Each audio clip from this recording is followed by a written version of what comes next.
JD Lakshminarayana అని అందరూ పిలిచే వివి లక్ష్మీనారాయణ గారు ఎట్టకేలకి ఓ పార్టీ పెట్టారండి. జై భారత్ నేషనల్ పార్టీ దాని పేరు. నిన్ననే పార్టీ పేరు ప్రకటించారు ఆయన. ఆ సందర్భంగా ఒక ప్రసంగం కూడా చేశారు. జేడీ గారు ఎందుకు కొత్త రాజకీయ పార్టీ పెట్టారో ఆ ప్రసంగంలో చెప్పారండి. అదేమిటంటే ప్రత్యేక హోదా సాధించడం కోసం అని చెప్పారు.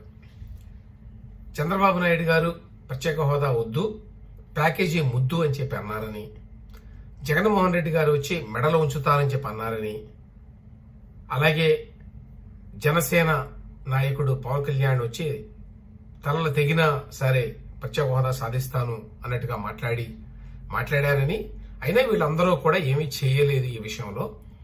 మేం చేస్తాము, అసలు ఈ జై భారత్ నేషనల్ పార్టీ అనేది పుట్టిందే ప్రత్యేక హోదా కోసం అని కూడా చెప్పారండి. ఇక్కడ ఇది చూస్తే ఏంటంటే ఒక టిపికల్ రాజకీయ నాయకుడు మాట్లాడినట్టుగానే అనిపించింది నాకు. ఎందుకంటే చంద్రబాబు నాయుడు గారు ప్రత్యేక హోదా కోసం మాట్లాడినప్పుడు తొలుత ప్రత్యేక హోదా కావాలి అని చెప్పి, తర్వాత సరే ప్యాకేజీ ఇస్తాను అంటే దానికి సరే అన్నారు. సరే అని కొంత తీసుకున్నారు. ఆ డబ్బు కూడా అప్పట్లో మనకి ఆంధ్రప్రదేశ్కి రాష్ట్రానికి కొంత వచ్చింది డబ్బు దాని కింద.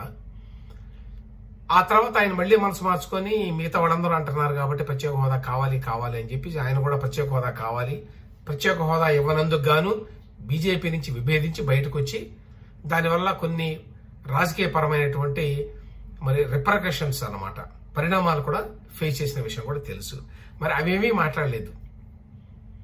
ఓన్లీ ప్రత్యేక హోదా వద్దు, ప్యాకేజీ ముద్దు అని అన్నారు చంద్రబాబు నాయుడు అని అనడం ద్వారా కొంత అది వాస్తవానికి దూరంగా ఉంది. ఒకటి. రెండవది, మిగతా వాళ్ళందరికంటే జగన్మోహన్ రెడ్డి గారికి ఎక్కువ సీట్లు వచ్చినాయి. అటు పార్లమెంట్ సీట్లు కావచ్చు, ఇటు అసెంబ్లీ సీట్లు కావచ్చు. కాబట్టి ఆయనకి ఎంతో కొంత అవకాశం ఉంది. కానీ ఆయన కూడా ఫర్ వాట్ ఎవర్ రీజన్స్ ఈ ప్రత్యేక హోదా మీద పెద్దగా ఫోకస్ చేయకుండా వదిలేశారు. వదిలేయడం అంటే అది సాధ్యం కాదు అనే విషయం ఆయన కూడా తెలుసు. ఇక్కడ పాయింట్ ఏమిటంటే జేడీ గారు ఏ విధంగా ప్రత్యేక హోదా తీసుకొస్తారు, వాళ్ళు చేయలేని పని ఏ విధంగా చేస్తారు అనే విషయం ఏమి చెప్పలేదండి ఆయన. మామూలుగా అయితే ఏమంటామంటే మీరు మొత్తం ఎక్కువ ఓట్లతోటి ఎక్కువ సీట్లతోటి మమ్మల్ని గెలిపిస్తే మేము సాధించుకొని వస్తాము అని చెప్తే దానికి కొంత ఏదో ప్రాతిపదిక ఉంటుంది. ఆ మాట చెప్పిన తర్వాత కూడా జగన్మోహన్ రెడ్డి గారు ఫెయిల్ అయ్యాడు అనేది అందరికీ తెలిసిన విషయం. అట్లాంటిది జేడీ గారు ఏ విధంగా ప్రత్యేక హోదాను తీసుకొస్తాడు? ప్రత్యేక హోదా అనేది ముగిసిన అధ్యాయం, క్లోజ్డ్ చాప్టర్ అని చెప్పి కేంద్ర ప్రభుత్వం నరేంద్ర మోదీ గారు ప్రకటించేశారండి. అయిపోయింది అది. అది సాధించాలంటే మామూలు విషయం కాదు. ఏ విధంగా సాధిస్తారు? చంద్రబాబు నాయుడు గారు చేయలేనిది, జగన్మోహన్ రెడ్డి గారు చేయలేనిది జేడీ గారు ఏ విధంగా సాధిస్తాను అని చెప్పి వివరించాలి కదా ప్రజలకి.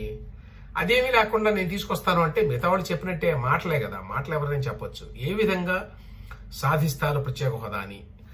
నా అంచనా ప్రకారం ప్రత్యేక హోదాని సాధించడం సాధ్యమయ్యే పని కాదు. కేంద్రంలో పెను మార్పులు జరిగితే తప్ప, కేంద్రంలో బీజేపీ గాని కాంగ్రెస్ పార్టీ గాని ఏ పార్టీ అధికారంలోకి వచ్చినా రేపు 2024లో వాళ్ళకి తగినంత మెజారిటీ రాకపోతే, వాళ్ళకి వేరే పార్టీ యొక్క మద్దతు అవసరమైతే, ఆ పార్టీ కనుక ఒకవేళ ఏపీకి చెందిన పార్టీ అయి ఉంటే, ఆ ఏపీకి చెందిన పార్టీ ఈ కండిషన్ కనుక పెడితే మాకు ప్రత్యేక హోదా ఇస్తేనే మేము మీకు సపోర్ట్ చేస్తామంటేనే ఇది సాధ్యం అవుతుందండి. అదర్వైజ్ సాధ్యం కాదు. ప్రాక్టికల్ గా విషయం అది. అట్లాంటప్పుడు జేడీ గారు ఏ విధంగా చెప్పారు, నేను ప్రత్యేక హోదా సాధిస్తాను, వాళ్ళంతా ఎవరు సాధించలేకపోయారు అని. వాళ్ళు సాధించలేకపోయారు, నిజమే అది. వాళ్ళు సాధించలేకపోవడానికి తగిన కారణాలు ఉన్నాయి. మరి ఆ కారణాలను అధిగమించి ఏ విధంగా మీరు సాధిస్తారు అనే విషయాన్ని చెప్పటంలో జేడీ గారు విఫలమయ్యారు అనేది నా అభిప్రాయం. రెండవది, ఆయన మరి 2-3 అంశాలు ప్రస్తావించారు ఆయన పార్టీ గురించి మాట్లాడుతూ. అదేంటంటే అవినీతి నిర్మూలిస్తాను అని. ఏ విధంగా నిర్మూలిస్తారు? అవినీతిని నిర్మూలించడం అంటే ఒక చట్టం చేయడం కాదు కదా. రేపటి నుంచి అవినీతిని నిర్మూలిస్తున్నాను అని చట్టం చేస్తే అవినీతి అనేది లేకుండా పోదు కదా ప్రభుత్వంలో.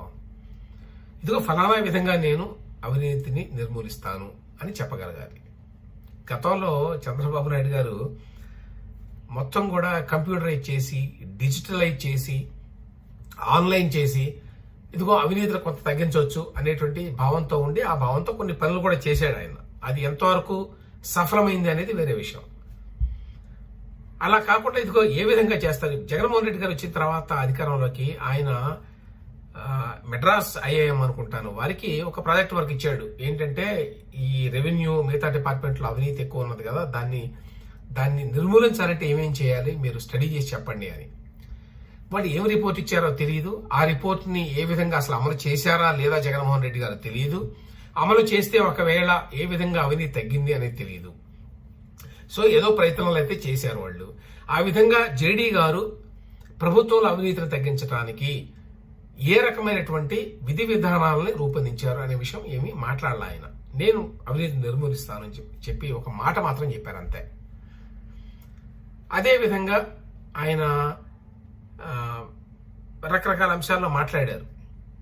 నిరుద్యోగాన్ని నిర్మూలిస్తాను. ఏ విధంగా నిర్మూలిస్తారు నిరుద్యోగాన్ని నిర్మూలించడానికి మీ దగ్గర ఉన్నటువంటి మంత్రం ఏంటి, మీ దగ్గర ఉన్నటువంటి ప్రణాళిక ఏంటి అనేది ఏమీ వివరించలేదు ఆయన స్పీచ్లో. తర్వాత మిగతా పార్టీలన్నీ కూడా కుటుంబ పార్టీలుగా ఉన్నాయి. వాస్తవమే అది. కుటుంబ పార్టీలుగా ఉండటం వల్ల జరుగుతున్న నష్టం ఏంటి, కుటుంబ పార్టీ లేకపోతే జరిగే లాభం ఏంటి అనే విషయాన్ని ఆయన ఏం వివరించలేదు. సో ఆ విధంగా కొత్తగా ఏమన్నా కొత్త ఆలోచనలతోటి జేడీ గారు ఏమన్నా వచ్చారా రాజకీయాల్లోకి అంటే అట్లా కొత్త ఆలోచనతో వచ్చినట్టుగా ఏమీ అనిపించలేదు. చివరిగా ఒక పాయింట్ ఏంటంటే, ఇప్పుడు జేడీ గారు పార్టీ పెట్టడం వల్ల ఏపీలో ఎటువంటి రాజకీయ ప్రభావం ఉంటుంది. సాధారణంగానండి ఇటువంటి వాళ్ళు పార్టీ పెడితే యాంటీ ఇన్కంబెన్సీ అని ఏదైతే ఉంటుందో ప్రభుత్వ వ్యతిరేకత, ఆ ప్రభుత్వ వ్యతిరేకతని వీళ్ళు కొంతమేర తీసుకోగలుగుతారు. అంటే అర్థం ఏంటి, ప్రతిపక్షంగా ఉన్నటువంటి టీడీపీ కావచ్చు లేక జనసేన కావచ్చు, వాళ్ళకు వచ్చేటువంటి ఓట్లలో 3-4 ఓట్లు యువతల వీళ్ళు లాక్కోవచ్చు. తద్వారా అధికారంలో ఉన్నటువంటి జగన్మోహన్ రెడ్డి గారికి లబ్ధి చేకూర్చవచ్చు. అంతకుమించి పెద్దగా ప్రభావం ఉంటుంది జేడీ గారి కొత్త పార్టీ జై భారత్ నేషనల్ పార్టీ వల్ల అని చెప్పి నేను అనుకోవడం లేదు. ఉన్నంతలో ఆ యాంటీ ఇన్కంబెన్సీ ఓటింగ్ ఏదైతే ఉంటుందో దాంట్లో కొంత చీల్చుకోగలరేమో, మాక్సిమం ఎంత చీల్చుకోగలరు అనేది కూడా మ్యూట్ క్వశ్చన్ అండి.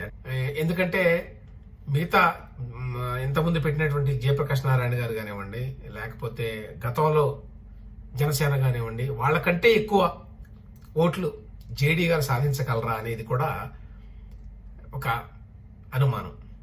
జేడీ గారి కొత్త పార్టీ వల్ల ఎంతో కొంత ప్రతిపక్షాలకే నష్టం అని మాత్రం చెప్పుకోవాలండి.